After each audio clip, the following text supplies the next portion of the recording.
देवराज इंद्र के पावनपुरी में एक सुंदर सभा का आयोजन हुआ। जैसे हम आप सबको किसी विषय पर डिस्कस करना होता है ना, तो हम कॉन्फ्रेंस करते हैं, मीटिंग करते हैं। उसी तरह से जब देवताओं को किसी बात पर विचार विमर्श करना होता है, डिस्कस करना होता है, तो वो सभा का आयोजन करते हैं। देवलोक में सभा लगी और समय ऐसा ही था गर्मी वाला। सभी देवता विराजमान, चर्चा विषय प्रेम का। देवराज इंद्र ने श्री ब्रह्मा जी से प्रश्न किया कि महाराज, इस संसार में सबसे मूल्यवान वस्तु क्या है, सबसे कीमती चीज? ब्रह्मा जी महाराज जी ने कहा, भाई देखो, सबसे कीमती तो मणि है।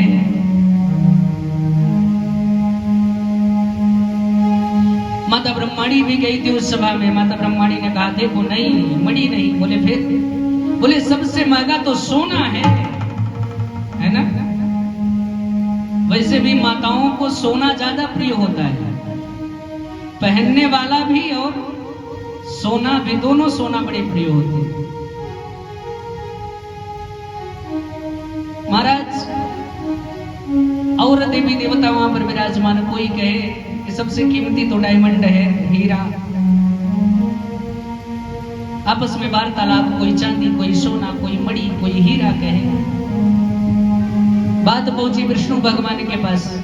विष्णु भगवान से पूछा गया कि महाराज, इस मत पे आपका क्या विचार है, सबसे मूल्यवान वस्तु क्या है? श्रीमन नारायण ने कहा कि भाई देखो, सबसे कीमती चीज, सबसे मूल्यवान वस्तु इस संसार में प्रेम है। क्योंकि प्रेम हर प्राणी को चाहिए होता है, लेकिन मिलता नहीं। लाख रुपए दिए भी प्रेम नहीं मिलता। और प्रेम कैसे मिलता है? भाव से, है ना। एक आदमी गया बाजार, उसकी घरवाली ने कहा कि देखो, बरसात का समय है, श्रावण का महीना आने वाला है, बारिश हो रही है, काम करना, एक छाता लेके आना। छतरी समझते हो ना, लगाने वाली बारिश से बचने की। अब वो प्राणी गया, बोले कि देखो, ठग मत जाना, क्योंकि बाजार में बहुत सारे ठग बैठा करते हैं, वो अनावश्यक रुपए ले लेते हैं, देखो ठगाना मत। बोला ठीक, कोई बात नहीं। अब गया वो प्राणी बाजार में एक दुकान पे गया, छाता हाथ में लिया। बोला भाई, इस छाता का क्या मूल्य है, कितने रुपए में दे रहे हो? बोले भाई, ये छाता 20 रुपए का है। अब वो बुद्धिमान प्राणी, औरत की बात याद आई कि देखो, वहां ठगने वाले ज्यादा रहते हैं, है ना। भाव करके तब लेना। बोले भाई देखो, 10 रुपए में अगर देना हो तो दे दो। अब वो भी बनिया, बोला देखो भाई, 10 नहीं, 18 रुपए में ले जाओ। अब जैसे ही उस बनिया ने 18 कहा, तो ये महानुभाव बोले कि भाई, अब मैं ठगा न जाऊं कहीं। बोले 9 रुपए दूंगा। बोले भाई देखो, ये गलत बात है, ना तुम्हारा ना मेरा, चलो 16 रुपए में ले जाओ। वो बोला देखो भाई, मैं 8 रुपए दूंगा, देना हो तो बोलो। अब वो बोला कि चलो, इतना जिद कर रहे हो तो कोई बात नहीं, 12 रुपए दे दो और लेके जाओ, दाम का दाम लेके जाओ। बोला अब 6 रुपए दूंगा। बोला भाई, तू एक काम कर ले कि तू फ्री का ले जा। उसको छाता नहीं मिला। घर आया, लुगाई ने कहा क्यों जी छाता लेके आए? बोले नहीं, वो छाता का भाव बहुत महंगा था, छाता नहीं मिला। अब देखो, अगर एक भाव पर वो व्यक्ति रहता है ना, तो उसको छाता मिल सकता था। पहले उसने 10 कहा था, अगर 10 पे ही रुका रहता तो वो भी बढ़िया सोचता कि चलो कोई बात नहीं, 10 का 10 ही सही ले जाए। लेकिन वो जैसे ही कम करता गया, ये अपने आप कम होते चले आए। अब विचार करो, जब बिना भाव का जब बाजार में एक छाता नहीं मिला, तो बिना भाव के भगवान कैसे मिल सकते हैं? किसी एक स्थान पर आपको सुनिश्चित रहना पड़ेगा। अब ऐसा नहीं कि भगवान मुझे पोता दे दे, मैं तेरी कथा कराऊंगी, है ना। भगवान ने पोता दे दिया तो कोई बात नहीं, चलो पंडित जी को 100 रुपए दक्षिणा से काम चला। जब आप अपने भाव पर नहीं हो और सोचते हो परमात्मा मिल जाए, तो परमात्मा कैसे मिलेगा बताओ। इसलिए इस संसार में प्रेम आवश्यक सबको है, लेकिन प्रेम मिलता उसी को है जो एक भाव पर रहता है। क्योंकि प्रेम क्या है? प्रेम साक्षात परमात्मा है, ईश्वर है। कहते हैं प्रेम है ईश्वर, ईश्वर में प्रेम की भाषा। अब महाराज, माता सची बैठी थी। सची माता कौन है पता है आप लोगों को? इंद्र भगवान की पत्नी का नाम है सची। माता सची बैठी थी। उन्होंने कहा, हाँ महाराज, आप क्यों नहीं कहोगे कि प्रेम सबसे मूल्यवान है? क्योंकि लक्ष्मी मैया को कोई काम वाम तो है नहीं, ना तो उनको बच्चे तैयार करने हैं, ना ही आपको ऑफिस जाना है, ना ही टिफिन बनाना है। भोजन तो आपको पूरी दुनिया चढ़ा देती है, ठाकुर जी का भोग लगा के फिर प्रसाद पाओ।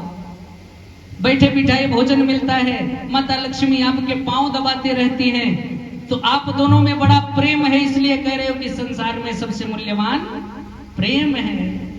श्रीमन नारायण ने कहा, ऐसी बात नहीं है, यहां प्रेम नहीं है।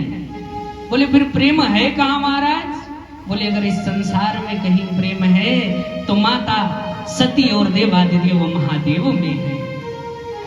क्योंकि सब देवता को आप देख लो, तपस्या करो, अकेले चले आते हैं दर्शन देने के लिए, है ना। लेकिन बाबा कभी अकेले नहीं जाते। बाबा हमेशा अपने पत्नी को साथ में लेकर जहां रहते हैं, दोनों साथ रहते हैं। अब देवर्षि नारद विराजमान थे। बोले महाराज, इस बात की पुष्टि कैसे हो, विश्वास कैसे करूं? भाई विश्वास तो तब हो जब इनकी परीक्षा लिया जाए। ब्रह्मा जी ने कहा, नारद परीक्षा वो भी शिव की। बोले भाई, अगर किसी स्थान पर खरा उतरने के लिए हर व्यक्ति को परीक्षा देनी पड़ती है। ये भक्ति भी ना, भगवत प्राप्ति भी बिना परीक्षा के ना होवे। सोचना, कभी भी देखो जीवन में अपने, जो जितना ज्यादा भक्ति भाव करे, है ना, उतना ही परेशान रहता है। हमेशा देख लेना। यही प्रश्न अभी शिव महापुराण की कथा में मिलेगा। माता वृंदा ने महादेव से किया था। माता वृंदा ने 5 प्रश्न किए बाबा से कि जो ज्यादा आपके शिवलिंग पर जल चढ़ाता है, जो ज्यादा आपकी सेवा करता है, वो परेशान क्यों रहता है महाराज? इसका भी उत्तर मिलेगा। देवर्षि नारद ने कहा कि महाराज, मैं तो तपस्या, मैं तो परीक्षा लूंगा। ब्रह्मा जी ने कहा ठीक। सभी देवताओं की सम्मति हुई। देवर्षि नारद चल पड़े कैलाश पर्वत पर। और नारद बाबा कौन से मंत्र का जाप करते हैं? नारायण नारायण, है ना। और जब ये मंत्र देवर्षि नारद को बड़ा प्रिय है, और ये मंत्र मेरे बाबा को भी प्रिय है, महादेव को भी प्रिय है, आइए हम आप सभी इस महामंत्र का उच्चारण करेंगे। श्रीमन नारायण नारायण नारायण, श्रीमन नारायण नारायण। बड़े भाव से दोनों हाथों की मीठी मीठी तालियों की सेवा देते हुए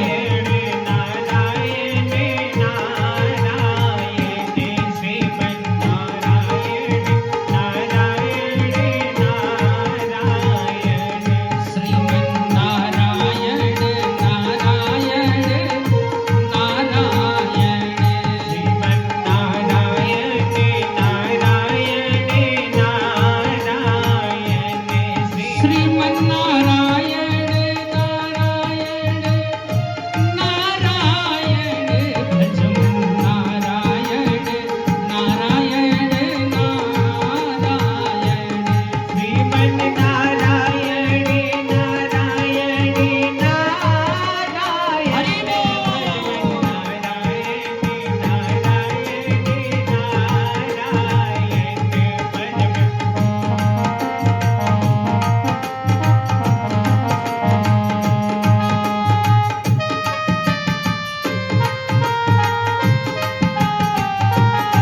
श्री राधे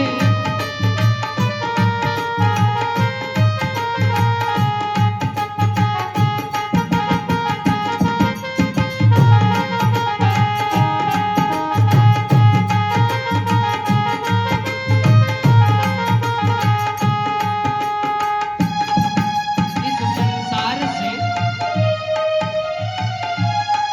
बिना प्रयास अगर पार उतरना है भवसागर से तो बस यही नाम एक आधार है, क्योंकि कलयुग केवल नाम आधारा, सुमिर सुमिर नर उतर ही पारा।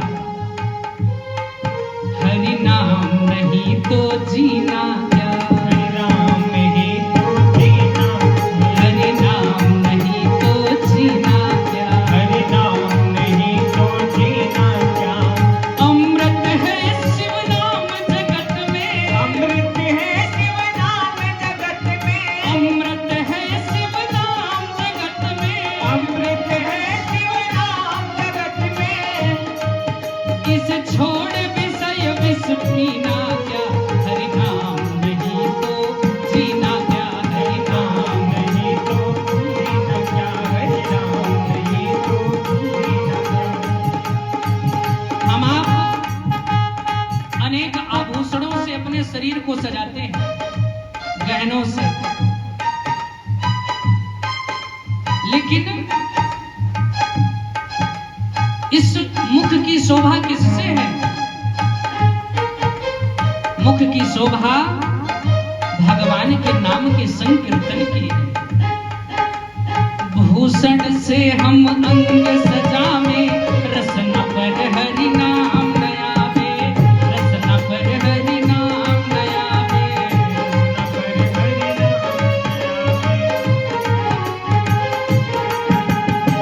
भूषण से हम अंग सजाए, रसना पर हरि नाम नयाए।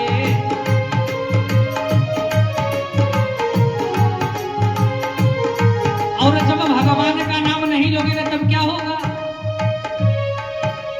ये सारे कुंडल नगीने सब यहीं रह जाएंगे। जब हम मर जाते हैं ना तो हमारे बच्चे क्या करते हैं? अगर कानों में थोड़ा सा बड़ा वाला झुमका है ना, बोले इसको निकाल ले, क्योंकि अब तो जाने का टाइम आ गया। अगर चैन गले में है तो बोले इसको तो पहले निकाल, लाखों की चैन लेकर चल जाएगी। देह पड़ी रह जाए यहीं पर, देह पड़ी रह जाए यहीं पर देह पड़ी रह जाए यहीं पर, देह पड़ी रह जाए यहीं पर फिर कुंडल और नगीना क्या, हरि नाम नहीं तो जीना क्या, हरि राम नहीं तो जीना क्या हरि राम नहीं तो जीना क्या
देवर्षि नारद पहुंचे कैलाश।